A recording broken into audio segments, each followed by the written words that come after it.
Hey everyone, welcome to another top 10 list. This week's top 10 list is going to start off a two-part series. This is going to be my top 20 favorite large size notes. I may have done similar videos in the past. Every time I try to figure out what my favorite is, I keep changing my mind on different things. So it's actually hard to nail down a top 10 and to be consistent because things change. So you're never 100% sure what's going to be number one. What I am going to tell you is this is not going to be number one. Everybody knows this actually is my favorite note, so I'm not including this. We're just going to call this an honorable mention, my 1922 $20 gold certificate, because you guys see it all the time. We're not going to count that one. But I did come up with, well, I started off trying to make a top 10 list, and before you knew it, I'm like, how do I not include that note, or how can I not include this particular note? So we ended up with 20. So that's what we're going to end up with, is a top 20 list. This week will be numbers 20 through 11, and next week we'll do numbers 10 through 1. All right, so let's get it started. Kicking it off. Number 20. This is a National Bank note. This particular one happens to be from Kenosha, Wisconsin. That's where I live. I've driven by this bank many times. Even though it's no longer a bank, the facade still has the stonework saying First National Bank of Kenosha, even though it's now an antique store or something like that. It's neat to still see that bank, and it's also cool to have a piece of paper from when that bank was functioning. Taking a look at the back, you can see it's the Pilgrim's Landing at Plymouth Rock that's on the back. Is it in the greatest shape? No, but it's a third charter period national from my hometown. I think that's cool. That's why this one's number 20 on my list. Number 19. It's another national bank note. This one happens to be from Decatur, Illinois. This is from the second charter period, and this one is known as the Brownback. I always am just fascinated by these. I actually got this particular note from the local dealer in town. It was sitting in his box of currency forever. It was priced forever ago, and as soon as I showed interest in it, he had no problem selling it to me. I then shipped it off for grading and was pleasantly surprised considering what I paid for it. Now the Brownback, you can see here's the charter number 4920, and that is what is featured prominently on the back, 4920. It also features the eagle representing the U.S., the brown ink, of course, and it has the, I want to say that, well, you can see it's from Illinois. I want to say that's the crest of the individual states or from the individual territories. On the front, it features the Battle of Lexington, and that's Columbia right there. And that one is number 19. Number 18. This is a 1907 $5 legal tender. It's my wood chopper. The wood chopper is just a cool image. You've got the central figure, the wood chopper, with his wife holding the baby. He's got his wood chopping axe. He's got his dog. He's got his rifle. You can see his house in the background. Just a cool note. The odd thing is the 1907 here, because this is the series of 1907. However, this note does not look like 1907. This screams about 1840 or something to that effect. Looking at the back, there is what is known as the public error version. This one is the corrected version. But this U in public right here was broken on the engraving plate, or it was misengraved, one of the two. And it would look like it said PCB instead of PUB. This one is not the error, it's the regular one. And I always just like how the red seal and the red V surround this, as well as the red serial numbers. It just frames it really cool.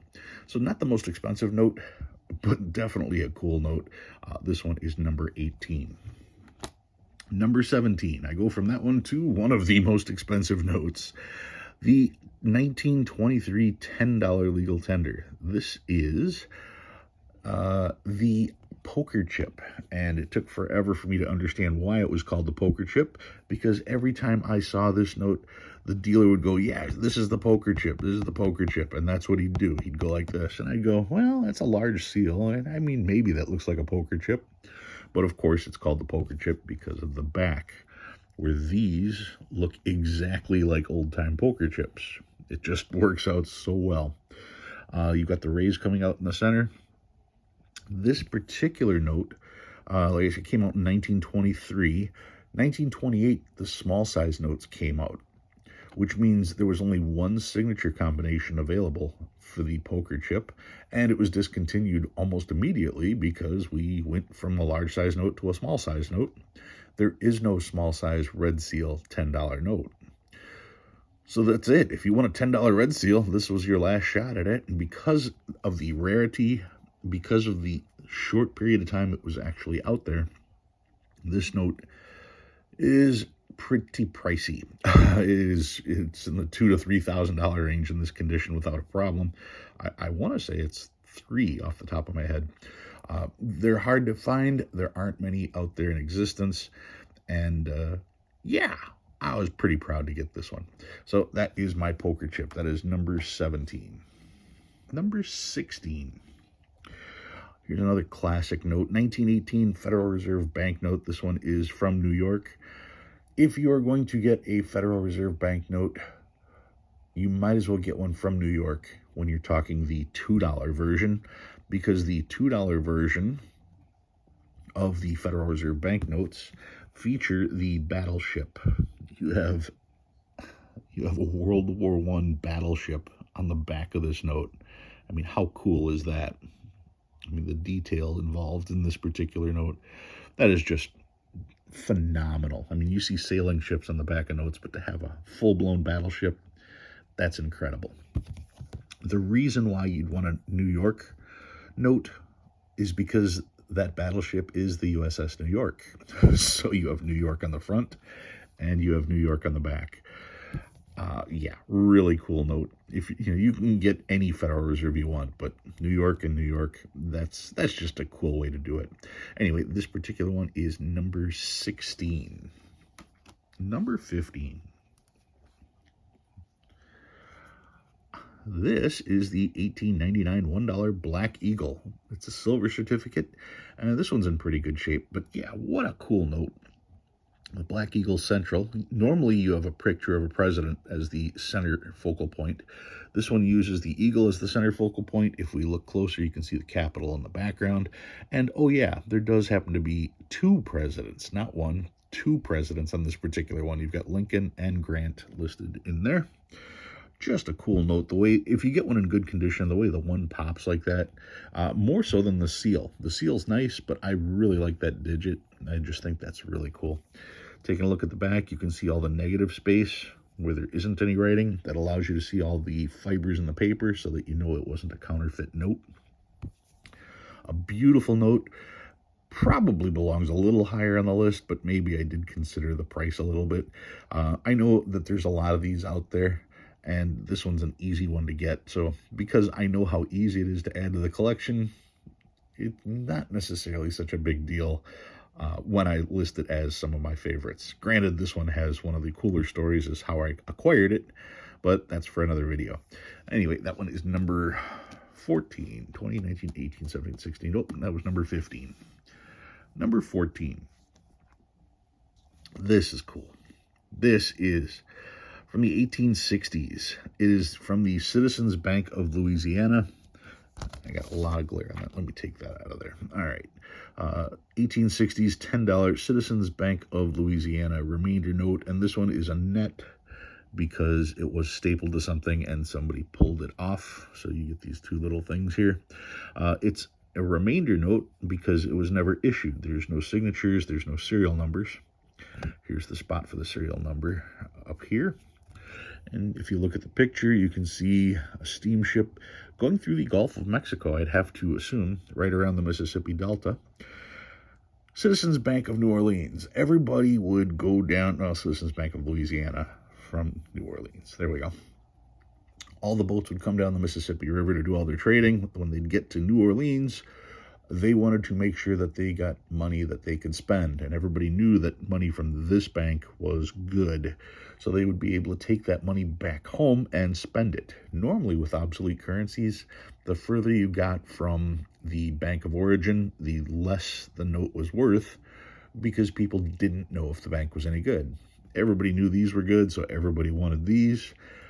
And these, well, they had French writing on the back because, well, the French Quarter, etc., all the stuff with New Orleans and French. they wrote the number 10 in French on the back, which is DIX, which gave this note an interesting nickname. People would go down south hoping to get a bunch of these, and they called these Dixies. Well, where do you go to get Dixies? You go to Dixieland. That's where Dixies come from. This is the note that gave the South the nickname Dixieland. So that is why this is such a cool note. Definitely had to have one. These are actually quite rare. There's probably less than 500 of these still around. So if you can get one, get one. That one is number 14. 10, 9, let's see, 20, 19, 18, 17, 16, 15. Yep, number 14. And I should go 15, 14. Number 13. Here is an 1896 $2 silver certificate. This was the first educational note that I got in my collection. The $2 note here. It's graded 25. When I bought it, it wasn't graded. I sent it in for grading because I thought the note was in beautiful condition. I mean, it is in really good condition, but I thought it would grade better than that. And we've got science presenting steam and electricity to industry and commerce. Is that your commerce and industry? I believe that's what it says there. And just a cool note. We look at the back. You've got Samuel Morse and Edison. Is that Edison? Does it say on there? Fulton and Morse. There's the names.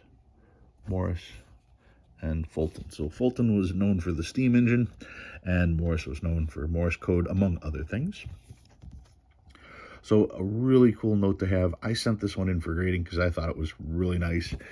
It does say minor repairs on it, and that has to do with the fact that I believe this note was actually cleaned.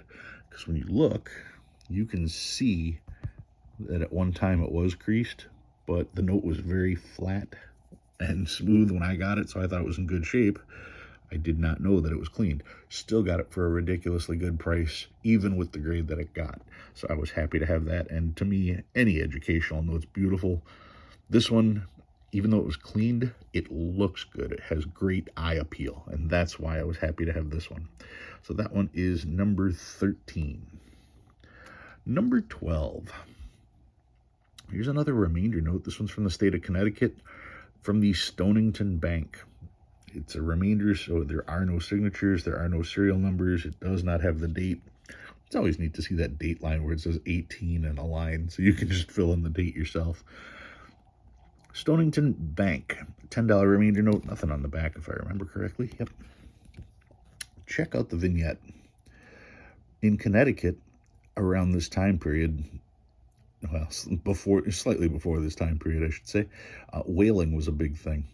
And that was just the way life was. We'd use every part of the whale, and that was part of their life. So they have a whaling scene on there. And it's one of the more rare types of images that you're going to find on currency. The fact that it was so important to the particular town of Stonington, that they incorporated it in their money, that just lets you know how big of a deal it was. So yeah, to see something like that on currency, pretty fascinating. So that one is number 12. And number 11 this week, I went with my $500 1864 Confederate States of America note. My T64 it does have a stain here. I picked this one up when I was in Vegas, so I paid too much for it. I know I did. That's fine. It's a cool souvenir of that particular trip. Didn't even know there was a coin show at the hotel I was staying at. I just happened to go downstairs and see that there was a show, and I knew I had to pick up something. So seeing this particular note there, I had always wanted it. I didn't know a lot about the CSAs at the time, so to me, the only way I was going to buy one is if it was graded, because that way I knew it was real. So that made part of my decision. Yeah, you can see it's got stain down here. I don't want to know what that stain is.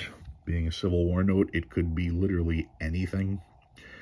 But overall, a very cool note. So that one is number 11. That's the first half of my list. Tune in next week when I hit notes 10 through number 1 of my large size favorite notes. All right, guys, thanks for watching. I'll see you next time.